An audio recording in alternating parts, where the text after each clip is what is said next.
Good morning, Philippines. Now, this one's going to be off the cuff, but if you like my stuff, I try to find something new, interesting, different, mysterious, and something that might interest you about the Philippines. Please like, share, and subscribe, and push that notification bell. So, I saw another blogger. Actually, it was Wilma and Greg. They were talking about OFWs. Shout out to you both. You do great stuff. And I recommend you take a look at what they built there in Darwin. Quite a remarkable house. So, moving on. But the subject was about OFWs and how they felt that their families were,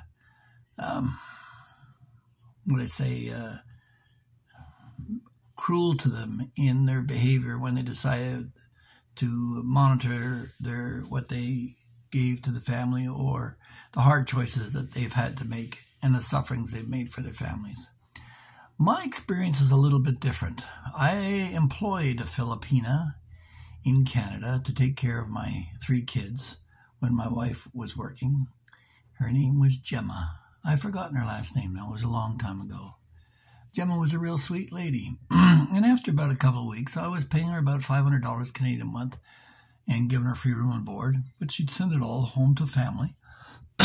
And this is going back, 30 plus years now.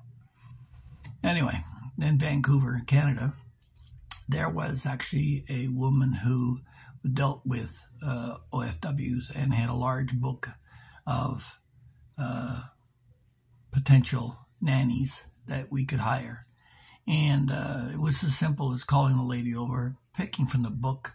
It was like you were looking at breeds of dogs and selecting what one you wanted off of the roster.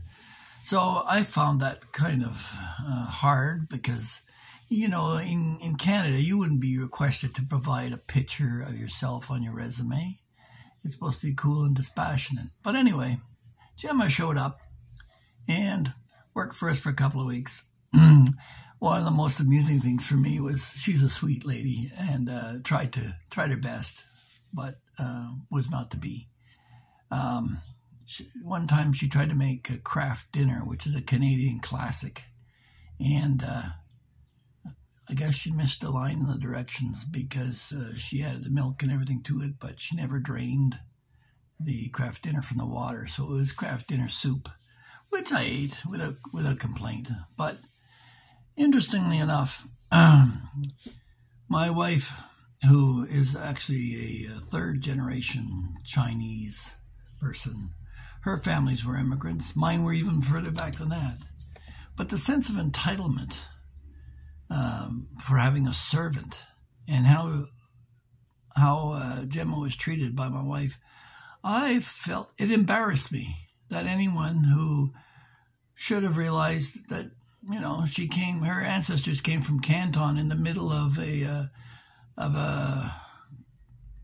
famine and struggled here in Canada. You'd think that they would appreciate the efforts that an OFW is doing in coming here.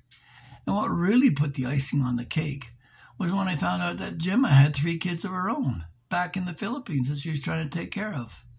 And it really came to a head when I suggested we give her a raise to help out. And my wife said, no, she can find a job elsewhere, which fortunately she did. And I hope that everything turned out from her.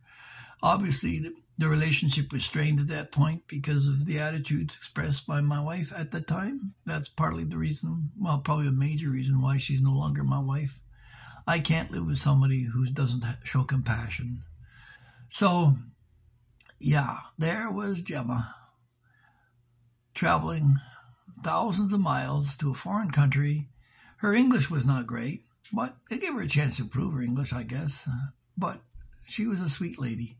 Now, subsequent to that, we had a series of other nannies from Yugoslavia, from Mexico, and nobody seemed to be able to satisfy my wife. Actually, this is when I started to think about a Filipina, because Gemma was so sweet and so good with our kids. And later on, I realized this is not unusual. The Filipinos are renowned globally for being such sweet nannies, and that's why they're in places like Qatar and Abu Dhabi and Hong Kong, all around the world. And they send, I think, something like $15 billion worth of foreign remittances to the Philippines every year. It accounts for a major portion, or a significant portion of their national budget, or GDP.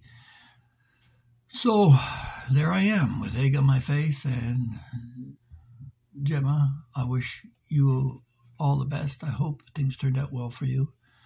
And so it goes here in the Philippines. When I hire people to do work, like our cleaning lady or the contractors, I always find out what scale is. So if a contractor is paid $400 pesos per day, I try to make it 500 or 600, a bit more, to make sure it's worth their while and they're happy working for me.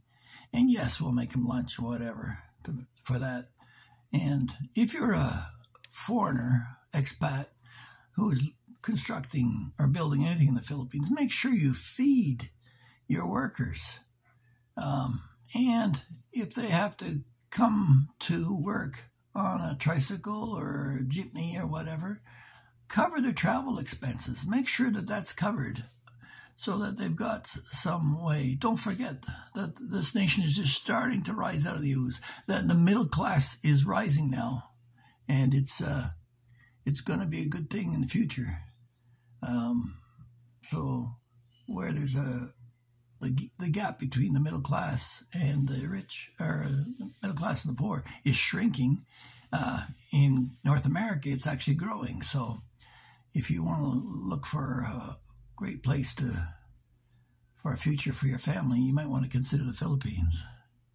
So treat your staff fairly and make sure that you show compassion for these people who put out so much to make our lives better. So that's it for me. I think